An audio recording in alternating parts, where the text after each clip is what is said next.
Hello, I'm Joel Blackford with Beth Hassett Sabbath Fellowship. Thank you for joining us. We are virtual only. We're based out of St. Paul, Minnesota. The phone number works if you'd like to contact us. We do the philosophy of eschatology, what you need to know, your reality, our existence. We monitor verses in Revelation, and we're talking about Satan being cast out. So that's basically Revelation 12. But what's going on? What's the backstory behind this? So we solve a little piece every week. The Satan is cast out of heaven and in Revelation 12, and then he just dominates the earth for a period of time, a short period, but he's going to come down here and he's going to cause chaos. But yet, when he meets with Yeshua in Luke 4, he is called Kadosh, or he calls himself Kadosh, which is holy, which is a heaviness, and exousia, which doesn't make sense, but it shows that he has some kind of an authority. So we're going to go through these words and then the ultimate, how he relates, and then the ultimate casting out. So we'll go through that today. I did discuss these topics with Doug and Scott last Thursday night, and I am on their show. It's a lot of fun. I'm really enjoying it. So join us next Thursday. I hope we can get John Haller back on because I'd like to talk about Revelation 17. He did a great show today. So once again, this is what we did last week. We discussed why Satan keeps on fighting. And we're going to continue on with that. And in all cases, don't leave theology up to the theologians, okay? They generally have a low esteem for revelation, and they want to spiritualize everything. So let's look at it again.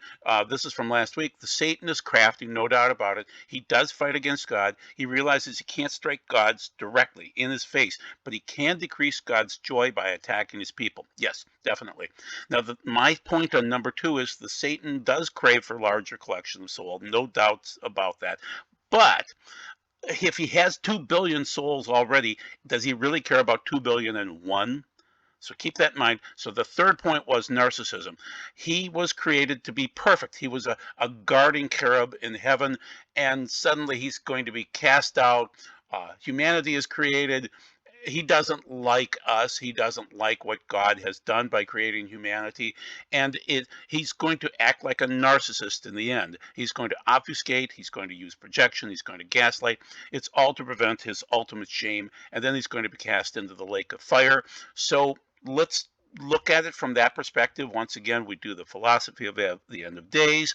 We try to show you the Bible, show you the prophecy, and then cover the news. So let's first talk about the demons and Satan and what their power is, what their rules are, what their objectives are. Okay, so this is from Dr. Michael Heiser, and it's pretty close to what I believe, so it's good enough. Demons are the disembodied spirits of the Nephilim. These are these critters that were birthed during Genesis 6:8, okay, 4 through 8. And so the point is that they were on the earth before the flood and after the flood. So then the disembodied spirits seem to occur during the flood.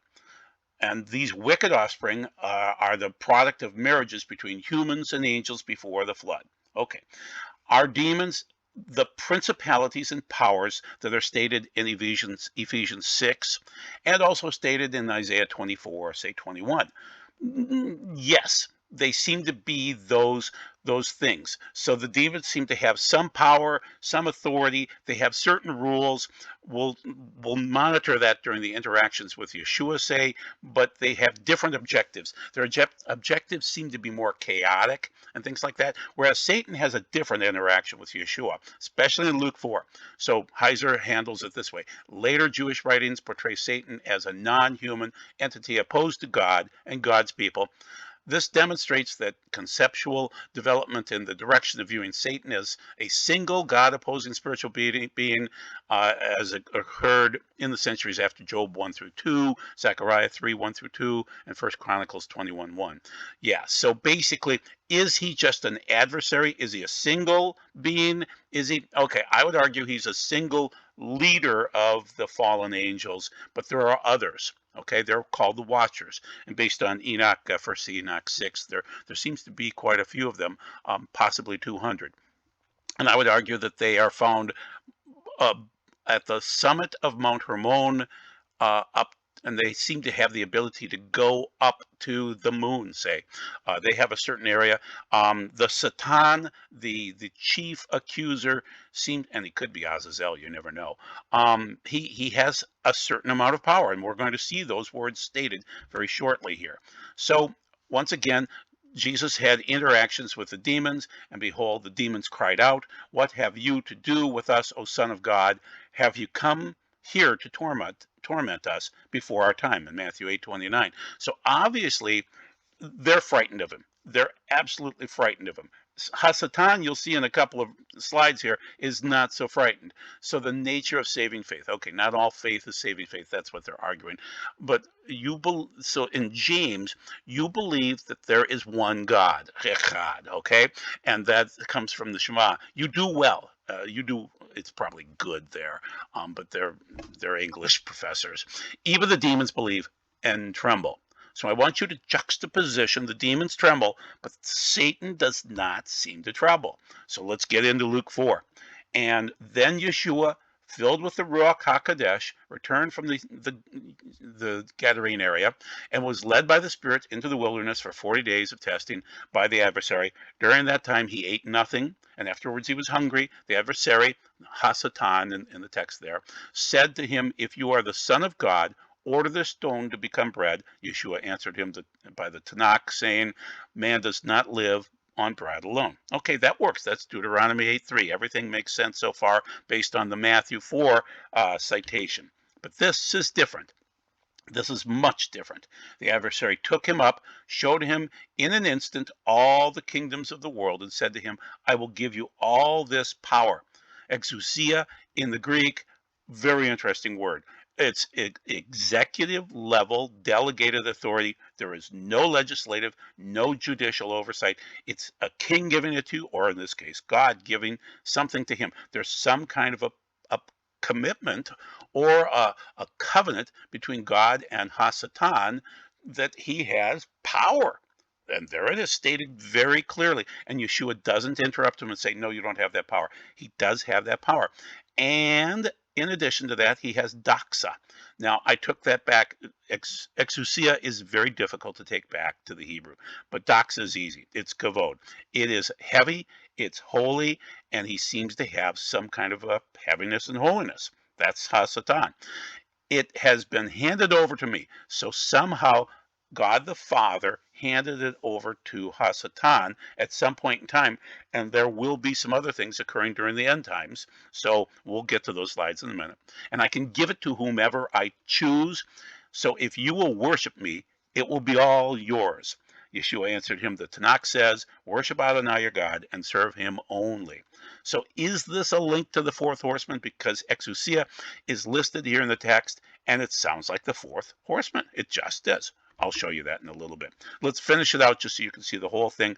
Luke and Matthew are pretty similar. Chapters 4, very similar, but I want to finish it up. When will be this opportune time? Then he took him to Jerusalem, set him up on the highest point of the temple, and said to him, "If you are the Son of God, jump from here." For the Tanakh says, "He will order his angels to be responsible for you and protect you. They will support you with their hands so that you will not hurt your feet on the stones." He's quoting Psalm 91 very well. Yeshua answered him, "It also says, 'Do not put Adonai your God to the test.'" That's Deuteronomy 6:13 through 14. When the adversary had ended his testings, he let him alone until an opportune time. When is that? So let's look at the words one more time. This is in the Greek itself, and it is, having led him the devil, it's diabolos. I had thought it was Hasatan, but this is Luke itself. And you can see diabolos again, and then we get into, "To you I will give exousion," which would be, it is exousia. It is exousia, rather. And tatan, it's specifically, it's a specific authority, and then the glory of it. For to me it has been delivered. So Hasatan seems to have this delegated authority from God and some sort of glory of some nature. So let's look at it a little bit more in the Hebrew, so you can see there is the doxon of this chapter. So this is Jacob. This is Genesis 31:1. and Jacob, the utterances of Laban, saying, Jacob has taken all the things of our father. So these are the sons of Laban saying this. And by these things of our father, he has produced all this glory. And it's very similar. Yeah, it is the tatan after that too. So it's doxan, and even Genesis 31:16 kind of goes through the same thing. All the riches and the glory which remove the God of our Father will be ours and our children's now then as much. So this is basically relating to Jacob, and the sons of Lavan are very unhappy because they see the glory, the doxan, heading towards Jacob. On the right-hand side, this is one of those rare cases where you'll see authority, exousia, listed, and it's Hezekiah, and he's showing all of the glory of the temple, the treasuries, everything like that, to the marauders, and they're going to come back and take it all from him. I mean, he's wrong. He shouldn't have done that. And so this, it was all given to Hezekiah as a king by God the Father, and then he shows it to these marauders, and it's going to be taken. Okay, and I can show you a couple of other words that match up with this. I won't go through what they are in the Hebrew, but it's not precise. I wanted to show you in these two cases that exousia is magistrates or his dominion, and it's two different words, and so I can't draw the same conclusions that I can with doxon. Being kavod, the glory, specifically. Okay, so let's get into the Revelation 6:8 section, which is the four horsemen, and see how this matches up. So when he opened the fourth seal, I heard the voice of the fourth living creature call out, saying, "Come," and I looked, and there was a pale green horse. That's the first representation of death. Its rider's name was Death. That's the second, okay? And it's the only horseman given a name, which happens to be Death, and that's Thanatos, and Hades, and that's the third reference to death, okay, followed with him to them, and it's to all of the horsemen were given, that's exousia, executive level delegated authority over a fourth of the earth to kill. I put it in pink, it's a semicolon, and it's of the earth to kill. Just think of it as one phrase. There's no punctuation in the Greek. That would be 2 billion deaths. Okay, and that's the fourth death reference. I'm blanking on the word for kill right now. I'll come up with it in a minute. And then with these four plagues, the Ramphea, and that would be ethnic invasions, according to the rabbis. And that's a long sword, huge sword. Famine, limo, that would be crop failure, things like that. We're seeing that too. That would be death one more time. So that's Thanatos again. That's the seventh death reference. And by wild animals, that's Therion. That's microscopic animals. They're very small animals, okay? So that's Revelation 6, 7 through 8. Is it a link to this Luke reference, this Luke 4 reference? I think so. I think it is a reference that Satan at some point in time has this this covenant with death and Hades that seems to be inked and agreed to, and then he ends it at the end, and he's thrown into the lake of fire. I'll show you that in Isaiah after this, but first let's go through exousia and doxa in the Greek and just give you a better idea of what the words mean. So power of choice, liberty of doing as one pleases. So insert the term hasatan in there, that he has the power of choice. He has the liberty of doing as one pleases. He has the ability to leave or the permission. He has a physical and mental power. Yes. Demons don't have that. The ability or strength which one is endued, whether it's either possessive or he exercises it, the power of authority, influence of right, the power to rule as a government would, and he has no checks or balances against him. It was just given to him by God. And then doxa. It's from Homer. Most frequently for kavod. You can see that way off to the right-hand side there. Several times for something else, hador. Okay, interesting. Okay, abundance, honor, glory, heavy. It is heavy, and that's from Brown Driver Briggs. 1391 is the Strong's number. Opinion, always good in the New Testament. Yeah, that's because it's the New Testament, not in the Old Testament, which is most of the Bible. Praise, honor, glory, what evokes good opinion. Interesting. Okay, so once again, the problem with theology is that it's full of theologians, and so I want you to be aware that you should look at things as an eschatologist, because it doesn't matter what your theology is in the end. It matters what Yeshua wants your theology to be. And in eschatology, it forces you to look at the beginning, the middle, and the end, and reconcile it all through. That's why I'm an eschatologist. So, so listen to the word of Adonai, you scoffers, composing taunts for this people in Jerusalem, because you said, we, and who is this we, have made a covenant, when and what, with death. We have made a covenant with Sheol. When the raging flood passes through, which flood? It will not touch us, for we have made lies our refuge and hid ourselves in falsehoods. That's Isaiah 28, 14, and 15. So can I link this through? Is that covenant? From when? There is a covenant, but who's making it? With who? Was Hasatan handed a covenant at some point in time, or will he enforce it as we head into the end times? Doug Hamp has studied this more than I have, and that's why I wanted to kind of throw it into his lap last Thursday night. And he thinks it's future. I don't know. I don't know. This is from Isaiah 28. It could be a future reference, but I'm not seeing it. This could be in part of what Hasatan was handed. It looks like he was handed a covenant with death and Hades, so, and the grave. So what I want to jump into now is just a few little stories of what's going on in the world to reinforce the thought that it seems like we're going into a horrible death spiral of people that are demonic and are just throwing it into our laps. And I just want to show it to you. This covenant with death and Hades as we see it today. So this is Taylor Swift, and she's a fast person in terms of bringing this death to us. So according to Brett Weinstein, we need to stop punishing ourselves for considering things once thought to be crazy. She seemed like a nice, cute little girl. Well, she's a billionaire now, and she's doing these demonic dances, and it just looks sick. And she's involved with the Super Bowl, and she's just always there every day of the week. There's something about Taylor Swift, or the Kelsey boy, and it's really disgusting. It's very demonic, very satanic. Okay, more stories that reinforce what's happening here. The real nature of Satan clubs to indoctrinate children against the biblical worldview. This is coming from Ken Ham, from Harbinger's Daily, and the Satanic Temple is a non-theistic religion that views Satan as a literary figure who represents a metaphorical construct of rejecting tyranny and championing the human mind and spirit. Whatever. It's junk. But it's in your face every day of the week. Then the expose on the right-hand side here. Farmers in Europe are protesting because they are being destroyed. This is like a satanic plague against the poor farmers of the world.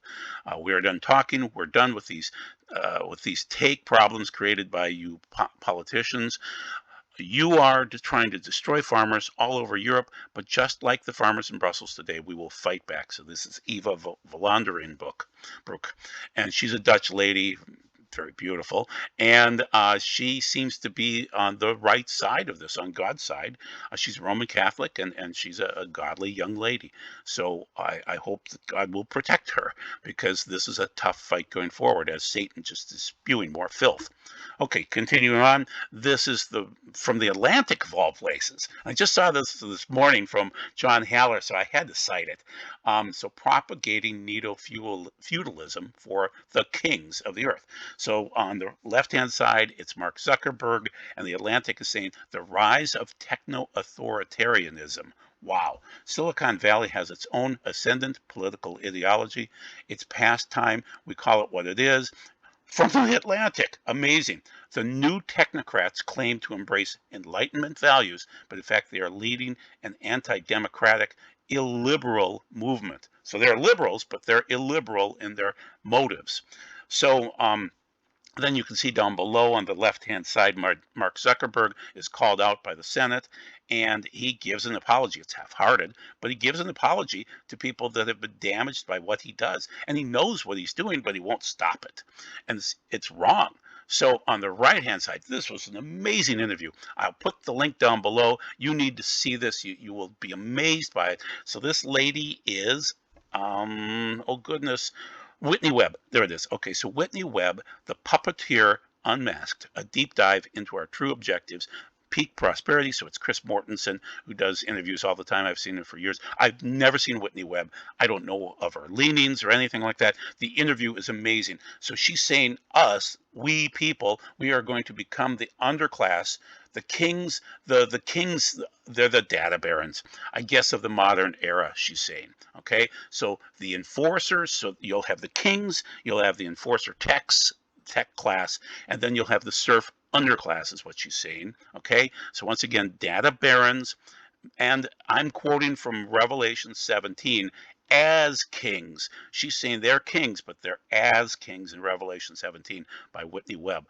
Amazing, amazing interview. It really, the first 15 minutes are just critical. You have to watch that part. The rest of it, I mean, she's spewing a lot of facts, and they're very intelligent, but it's random. The beginning is a tough chew. So, but you can tell what Satan is doing to the world based off this. The image of the beast, the rumors of wars, things like that. New scientists, once again, they're data barons. These AI chatbots are getting together, and when they contemplate what they need to do to cause peace, they're saying, let's just nuke everything. So OpenAI, choose to launch nuclear attacks. We have it. Let's use it. That's what AI is thinking. And I just want to have peace in the world, so let's just nuke people. That's what AI is saying based on new scientists. I agree. That's what I see AI do. It seems more logical. Just launch the nukes, and then you'll have peace after that. You won't. And they will occur at the end. You will have a World War III probably at the 11th hour, 59th minute of this eon. Okay, on the right-hand side, more rumors of war. Britain, U.S. strike targets in the Middle East. This is absolutely February 4th. It's recent history. And then down below, we sent B-1 bombers over to Iraq and to Syria to bomb targets, and they killed a lot of civilians too. But this is what the U.S. does. When you're losing your political ambitions, you launch weaponry. You just start wars. Okay, down below, I never cite WND. I can't stand World Net Daily, but I have to cite it because it's a sex week rather, invites students to send Valentines to abortion providers. So in this case, they're accurate. They are, but it's really sick and twisted. It's all satanic, and it's increasing. And I'm seeing that there is increasing psychopathic behavior. This is from Zero Hedge. Over the last 10 years, it has just increased and increased. It's everywhere around you right now. The Burning Platform on the other side, the right-hand side, talks about how the West is being run by and for the benefit of spoiled brats. We are getting into this culture of narcissism, and it's increasing every day of the week. So, the Satan is busting forth worldwide. This is one of my last sets of articles. Biden's strategy is very simplistic. Get as many illegals into the country as possible, to legalize them, to create a permanent majority, a one-party state. This is why they are encouraging so many illegal immigrants to come into the country. It's simple yet effective. Most people in America don't know what the census is, that the census is based on a simple head count of people, including illegals, not just citizens. This shifts political power and money to the states and congressional districts with the highest number of illegals. That's Elon Musk, okay? And he's part of big tech, but he's nailed it, okay? And then on the right-hand side, just to prove how satanic it is, this wonderful father of 11 was convicted for praying at an abortion facility alongside 5 other pro-lifers targeted by the DOJ. You can't let this occur. He was praying. He was quietly praying. This would be like convicting Martin Luther King for being a peaceful protester back in the 60s. You can't do this. This comes from the Federalist. So, enduring the shame of being hurled out. Now we're back to what I'm arguing from the Bible, that the demons were afraid of Yeshua, as I state in Matthew 8:29. They were to torture them. They were frightened of him. Satan, not so much, but he will be frightened and angry. And so the first witness was Yeshua of the time frame of Satan and when the time would eventually come for judgment of Hasatan and his demons. So the time then will be our time. We're the second witness. We're the bride. And that's from Revelation 12:7-9. Next, there was a battle in heaven. Michael and his angels fought against the dragon, and the dragon and his angels fought back. But it was not strong enough to win, so there was no longer any place for them in heaven.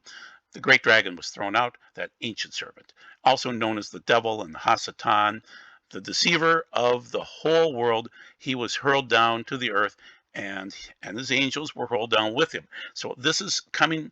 This is future forward. Is this the contract with death and Hades? I don't know, but it seems like that's what's going to occur. That contract will be ended, and Satan, and you'll see what's, well, I'll just quote you. I'll just read it to you. Okay, when the 1,000 years are over, the adversary will be set free from his prison. And we're in Revelation 20 here. The adversary who had deceived them was hurled into the lake of fire and sulfur, where the beast and the false prophet were. They were thrown in 1,000 years before. And they will be tormented day and night forever. So the bride will witness this. Satan will rage, but he's going to be cast into the lake of fire at some point in time. That ends that covenant with death and Hades. So then, as a result of that, in verses 13-15, the sea gave up the dead in it, and death and Sheol, the grave, Hades, gave up the dead in them, and they were judged, each according to what they had done. Then death and Sheol, Hades, were hurled into the lake of fire. This is the second death, the lake of fire. Anyone whose name was not found written in the book of life was hurled into the lake of fire. Once again, that's Revelation 20. I broke it into verse 7, verse 10, and 13-15. And on the left-hand side, a little humor. Iowa charges God with hate crime for casting Satan into the lake of fire. But it will happen in our lifetimes, probably. We're in the birth pangs. We are not up to Revelation 12 yet. We are not even past, I believe we're in the fourth seal, the fourth horseman. But we're not in tribulation. We're not in great tribulation. The fall of Satan matters because Yeshua was the first witness, will be the second witness. The reason why it matters is that we have this contract with death and Hades that has to end, and that's why he has to fall, and then he has to be thrown into the lake of fire. So I want to present that to you. I want to remind you that you and your loved ones need to have clean garments. You can't be naked. It's a wedding. You'll be cast out if you're naked or have dirty garments. What does that mean? That means that you have to have faith, and you also have to have actions. You have to, it's ergos or ergon in the Greek. You have to have things that accompany your faith. James talks about it in James 2. So that's it. Thank you very much for your time. I'm having PowerPoint problems, so I'm really, really thankful that I got through the video on a very old computer. But, oh, there we go. Okay, God bless. Hopefully I'll see you next week. Bye.